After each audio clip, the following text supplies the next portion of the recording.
রাজধানীর কাকরাইলে গণ অধিকার পরিষদের নেতাকর্মীদের উপরে হামলা চালানো মেরুন রঙের পোশাক পরিহিত যুবক ডিবির কেউ নন বলে জানিয়েছেন ডিবি প্রধান শফিকুল ইসলাম। বলেছেন বিষয়টি তদন্ত করে দেখা হচ্ছে।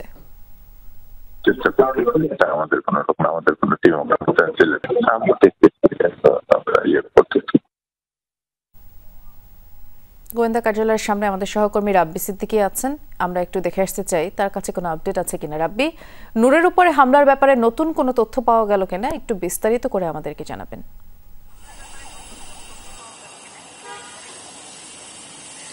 একটু বলতে চাই যে গতকালের যে হামলা, সেই হামলায় কিন্তু এখন পর্যন্ত কোনো মামলা হয়নি। যদিও গণ অধিকার পরিষদের সেক্রেটারি রাশেদ খান তিনি বলেছেন যে তারা মামলা করবেন, সে কারণেই তারা একটু সময় নিচ্ছেন।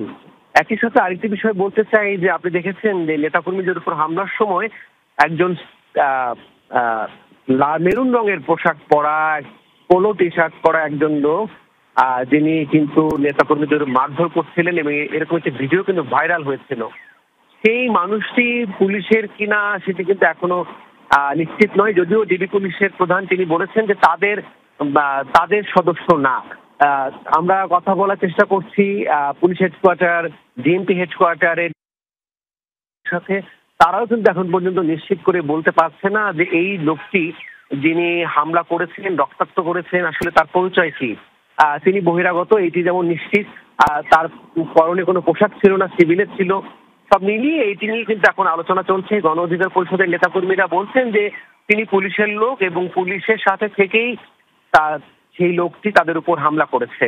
আমরা নিশ্চিত হওয়ার জন্যই আমরা ডিএমপি হেডকোয়ার্টার এবং ডিবি হেডকোয়ার্টারে কিন্তু আমরা এখানে অবস্থান করছি। আমরা জানা মাত্রই জানাবো।